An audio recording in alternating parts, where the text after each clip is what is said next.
I mean, it's tough to pin this on anti-black systemic white racism. I have long argued that the welfare state has incentivized women to marry the government and has incentivized men to abandon their financial and moral responsibility. My guest says Democrats are holding parents and students hostage. The description of his book says, to save America and the world, conservatives must first answer this one very important question. Why do the vast majority of Christian black Americans vote for the atheist, anti-Christian, liberal Democrat Party? His book says, to control blacks during and after the civil rights movement, white Democrats organized and formed an unholy alliance with most black preachers, black civic organizers, and black politicians. I call this trifecta the Iron Triangle. He says it has worked perfectly. The book traces the origins and explains the rationale behind the black community's fatal attraction to what the book calls the oldest and most politically evil organization in history. It further explains how liberals have used this deadly infatuation to take over the Democrat Party.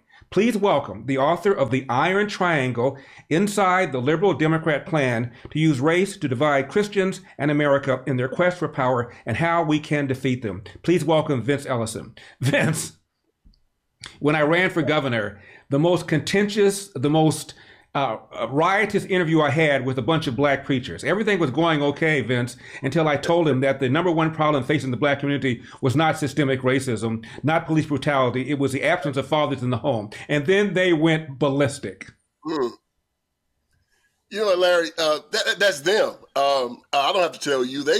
And also you should have also added that with the absence of fathers, that they are also one of the biggest problems in the black community, the black preacher.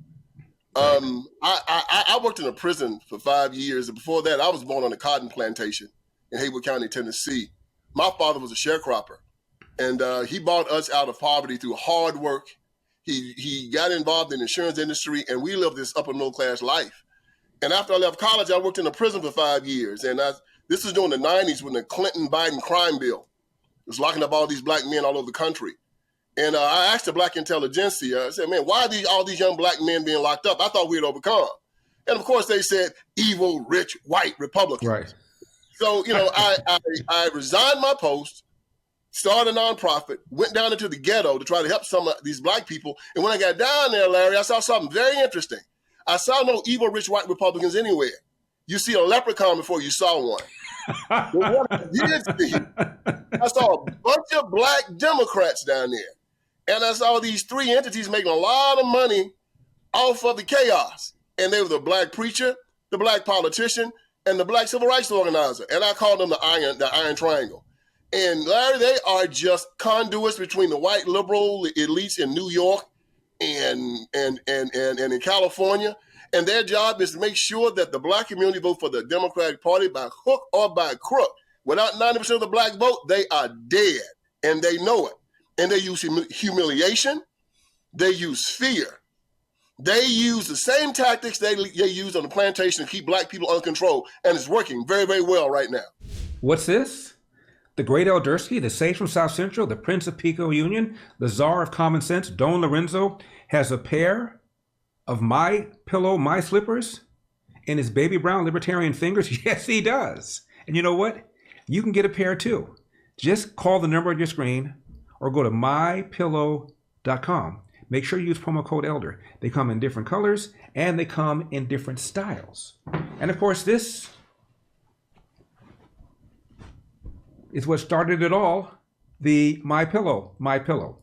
Also comes in different sizes.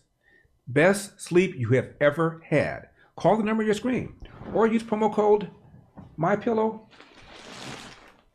Elder. And this is the 6-piece towel set. Hand cloths, face cloths. Mine is in white. They come in a lot of different colors. I'm in white because, after all, I am the black face of white supremacy. Speaking of the black face of white supremacy, I have here a set of Giza Dream bed sheets.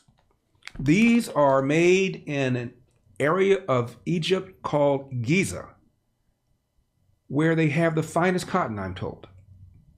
Never been there, but I hear the cotton is fantastic. Call the number on your screen or go to MyPillow.com. Use promo code ELDER, MyPillow.com, promo code ELDER. You know, Vince, you remember when Freddie Gray, he was the one that was arrested and put in that police band in Baltimore. He broke his neck. 6 officers were charged. 3 of the 6 officers were black. The state attorney, Vince, who brought the charges, was black.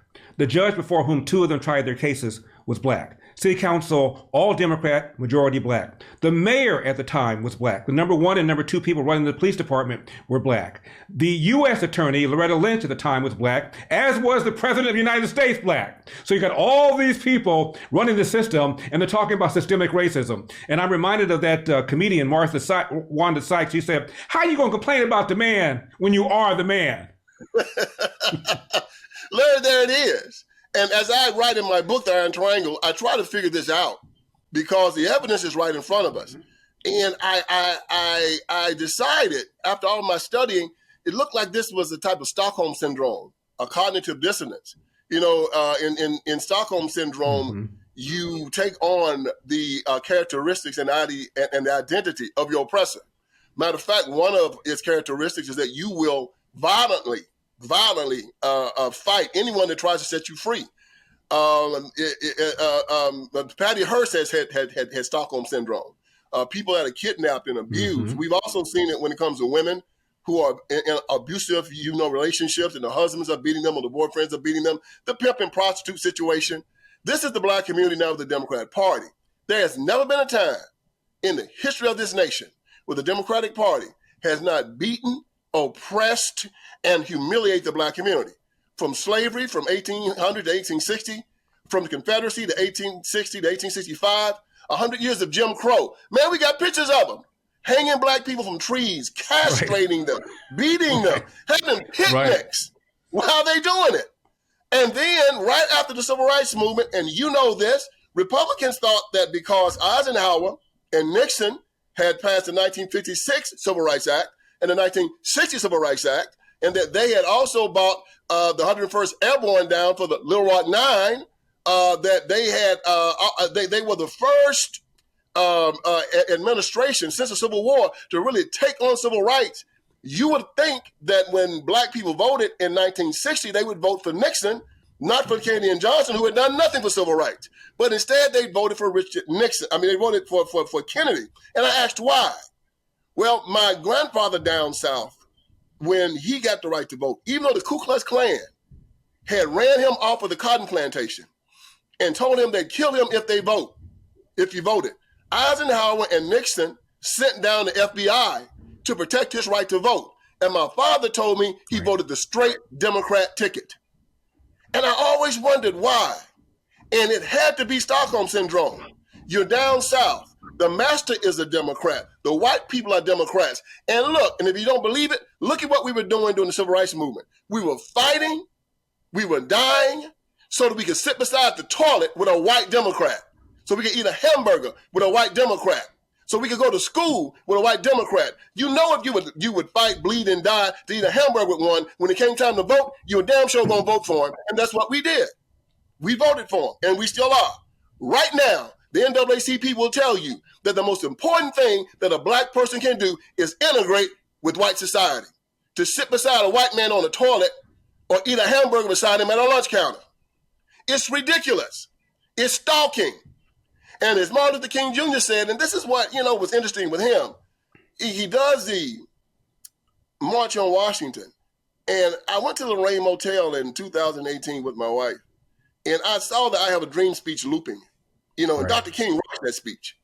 But the great writer Thomas Wolfe said, I see a thing 1,000 times before I see it once. And I heard Dr. King say something in that speech that I had heard 1,000 times, but this time because of all of the kneeling and the protests, I heard it differently, and I said, that's the poison pill. He said, 100 years after the Emancipation Proclamation, the Negro is still not free. That is a lie. I was born free. My freedom is an unalienable right. It is a gift from God. It is irrevocable, non-transferable, and unsellable, according to John Locke. It is mine. And right now, because of that, every time you ask one of those young black men, one of those young black liberals in the streets if they're free, they're like, no, I ain't free.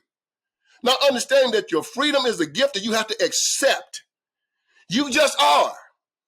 If I gave you a car, eat to it and you don't accept it, what can I do? And with that gift, of course, comes responsibility. The NAACP this year had their annual convention, and they said we're going to tackle 4 issues.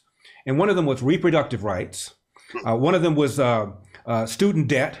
The other was voter suppression. And the last one was police brutality. Not one word about the 800-pound elephant in the room, which is the absence of fathers in the home. Not one word about the substandard schools. Nothing at all about those issues. All about what the white man is doing to us still. We, as you pointed out, Vince, have been free for a very long time. You have to exercise your responsibility. And all too often, we are simply not doing that. And there's no value in saying that. If you're a Republican, you're going to be called a racist if you're white, and Uncle Tom if you're black. And no Democrat's going to say that because they want black people to be angry and focused on social justice. So they go in there like lemmings and pull that lever for the Democrat Party.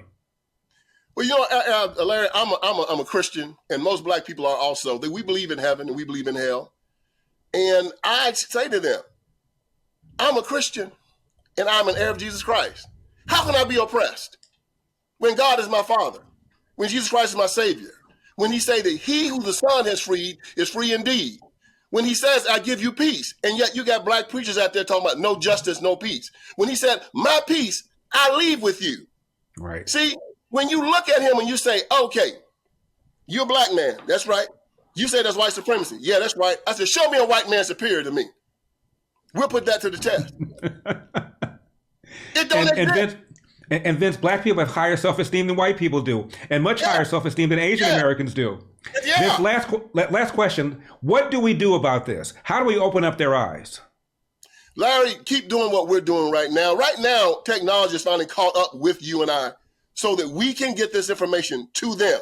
You watch the polls like I watch. They are starting to bleed black men. Black men are starting to listen, especially when you and I come at them at their manhood. You're walking around here talking about white supremacy, that you scared. LeBron James said he's scared. Kaepernick said he's oppressed. Al Sharpton said he's a victim. I ain't scared. I ain't oppressed. I'm not a victim. I ain't scared of a damn thing. I ain't gonna walk around my country afraid. This is my house, and I don't ask permission in my house. So when I come to them like a man, and I say, you a punk. Walking around here talking about you scared of white folks, scared of white men. Running around here talking about the police is chasing you. And what is your solution to the problem? You gonna give them your gun? Why don't you just be expeditious and blow your own damn brains out? It's the stupidest thing I've ever heard in my life. Stand as a man. Be free. Stop acting like a slave, going to these people asking them to take care of your children and take care of you. That's how we talk to them. We talk to them as men. I am a free man. I am an heir of Jesus Christ. I'm a son of God. I cannot be a victim. I cannot be oppressed. And if anybody come and try to take anything from me or hurt me or mine, I got 2 things to get you off my back. Jesus and my 38. I'd advise you not to try me.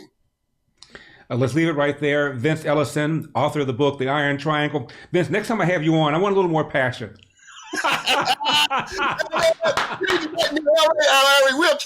burn it down, boy. We'll tear it up. Thanks, Vince. God bless. All right, brother. Thank you.